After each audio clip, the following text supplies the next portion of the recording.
അസ്സലാമു അലൈക്കും വറഹ്മത്തുള്ളാഹി തആല വബറകാതുഹു. സീൻഗസ്റ്റിന്റെ വർണ്ണാഭമായ വേദി ഞാൻ നിങ്ങളോട് ഒരു കഥ പറയാം. എന്റെ കഥയുടെ പേരാണ് പ്രജക്ഷേമ തൽപരനായ ഒരു രാജാവ് ധാരാളം ഇബാദത്തുകൾ ചെയ്തുകൊണ്ടിരുന്ന ഖുർആൻ മനഃപ്പാഠമാക്കിയ മഹ്മൂദുൽ അഫ്ന്ദി എന്ന രാജാവ്. അദ്ദേഹം തന്റെ രാജ്യം 7 പ്രവിശ്യകളാക്കി തിരിച്ച് പല നാട്ടുരാജാക്കന്മാർക്കുമായി വിഭജിച്ചു നൽകി. അതിലൊരു രാജാവിന് സുന്ദരിയായ ഒരു മകളുണ്ടായിരുന്നു. അവളുടെ പേര് സുഹറ. മഹ്മൂദുൽ അഫ്ന്ദിയുമായി സുഹറയുടെ വിവാഹം ഉറപ്പിച്ചു വെച്ചിരിക്കുകയായിരുന്നു. ഒരു ദിവസം മഹ്മൂദുൽ അഫ്ന്ദി മേനിയിൽ എണ്ണ തേച്ച് കൊട്ടാരം അട്ടുപാലിലൂടെ ഉലാത്തുകയായിരുന്നു.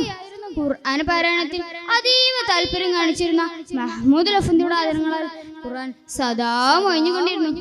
ആലി ഇമ്രാനിലെ 26ാമത്തെ ആയത്തെത്തിയപ്പോൾ മഹ്മൂദുൽ അഫ്ന്ദിക്ക് സംശയം. എല്ലാ അധികാരവും എടുക്കുന്നവനും കൊടുക്കുന്നവനാണെങ്കിൽ എന്റെ അധികാരം ഈ സെക്കൻഡിൽ ഞാൻ എങ്ങനെ ഇല്ലാതാക്കും? പെട്ടെന്ന് റവടൻ ഓടി വന്ന് പറഞ്ഞു, മഹാരാജാവേ മഹാരാജാവേ, കൊട്ടാര പൂമുറ്റത്തൊരു പുലി. പുലിയോ? മഹാരാജാവ് മുറ്റത്തെത്തി. ഭടന്മാർ കേവതും പുലി കടിക്കാൻ ശ്രമിച്ചു. പക്ഷേ പുലി പിന്മാറുന്ന പ്രശ്നമില്ല. അവസാനം മഹ്മൂദുൽ അഫ്ന്ദി തുന്റെ ഉടവാൾ വലിച്ചൂരി പുലിക്ക് നേരെ നീങ്ങി. പെട്ടെന്ന് പുലി തൂർന്നു നിൽക്കുന്ന ഒരു കാട്ടിലേക്ക് പോയി. പിറകെ മഹ്മൂദുൽ അഫ്ന്ദി കുതിരപ്പുറത്തും. ദീർഘനേരത്തെ ശ്രമത്തിന് ശേഷം പുലി കാട്ടിൽ അപ്രത്യക്ഷനായി. ക്ഷീണം കാരണം മഹ്മൂദുൽ അഫ്ന്ദി ഒരു പാറപ്പുറത്ത് കിടന്ന് ഉറങ്ങിപ്പോയി. അതേസമയം നമ്മുടെ സൂറയുടെ കൊട്ടാരത്തിൽ ഒരു കളവൻ അടങ്ങിയിരിക്കുന്നു. സൂറയുടെ വിവാഹാഭരണങ്ങളെല്ലാം ഒരു കള്ളൻ മോഷ്ടിച്ചിരിക്കുന്നു. ദുർരാജാവ് കോപിതനായി.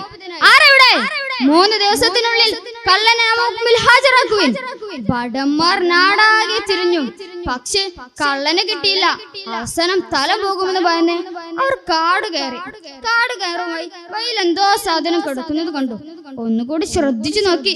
ഒരാൾ മേനിൽ എണ്ണ തേച്ച് പാറപ്പുറത്ത് കിടന്ന് സുഖമായി ഉറങ്ങുന്നു. കള്ളനാണെന്ന് കരുതി മഹ്മൂദുൽ അഫ്ന്ദി പിടിച്ചു കെട്ടി കൊട്ടാരത്തിലെത്തിച്ചു. 2 കൈകളും വെട്ടിമുറിച്ചു. വേദന കൊണ്ട് പൊളഞ്ഞ് തടവറയിലിരുന്ന് ഖുർആൻ പാരായണം ചെയ്യണം മഹ്മൂദുൽ അഫ്ന്ദി. അതിൽ ആകർഷയായ സൂറ അദ്ദേഹത്തെ തന്റെ ഉസ്താദെ ലഭിക്കുവാൻ ആഗ്രഹിച്ചു. അങ്ങനെ ഒരു ദിവസം ഉസ്താദ് ക്ലാസ് എടുത്തുകൊണ്ടിരിക്കെ ആലി ഇമ്രാനിലെ 26ാമത്തെ ആയത്ത് ഓതിക്കൊണ്ടിരിക്കുമ്പോൾ പെട്ടെന്ന് ഉസ്താദ് ബോധരഹിതനായി വീണു. കാര്യം അന്വേഷിച്ചപ്പോഴാണ് അത് മഹ്മൂദുൽ അഫ്ന്ദി ആണെന്ന് അവൾക്ക് മനസ്സിലായത്. ഒരു കള്ളനും വികലാംഗനുമായ ഒരാളെ തന്റെ ഭർത്താവായി ലഭിക്കില്ലെന്ന് മനസ്സിലാക്കിയ സൂറ ഒരു ഭ്രാന്തിയെ പോലെ അഭിനയിച്ചു. ഒപ്പം അദ്ദേഹത്തെ തന്റെ ഭർത്താവ് ലഭിക്കുവാൻ വാശി പിടിക്കുകയും ചെയ്തു. തന്റെ മകളുടെ ഒരു വിവാഹകാര്യം ഓർത്ത് രാജാവ് അതിന് സമ്മതിച്ചു. അന്ന് രാത്രി മഹ്മൂദുൽ അഫ്ന്ദി താൻ ചെയ്ത് ബാബു തീർത്ത് അള്ളാഹുവിനോട് മനമുരുകി പ്രാർത്ഥിച്ചു. അന്ന് രാത്രി മഹ്മൂദുൽ അഫ്ന്ദിയുടെ കിനാവിൽ മുത്തുനബി സല്ലല്ലാഹു അലൈഹി വസല്ലം തങ്ങൾ വന്നു. മഹ്മൂദുൽ അഫ്ന്ദി തന്റെ സങ്കടങ്ങളെല്ലാം മുത്തുനബിയോട് തുറന്നു പറഞ്ഞു. മുത്തുനബി തങ്ങൾ 2 കൈകൾ നീട്ടുവാൻ ആവശ്യപ്പെട്ടു. അത്ഭുതം, മഹാത്ഭുതം! മുത്തുനബി തങ്ങളുടെ സ്പർശനമേറ്റതും 2 കൈകളും പഴയ സ്ഥിതിയിലായി. ഇതൊരാളിൽ നിന്ന് മറ്റൊരാളിലേക്ക് അങ്ങനെ കൊട്ടാരമാകെ വാർത്ത പടർന്നു. അത് മഹ്മൂദുൽ അഫ്ന്ദിയാണ് മനസ്സിലാക്കിയ രാജ് അദ്ദേഹത്തിന്റെ കാൽക്കൽ വീണു മാപ്പ് പറഞ്ഞു.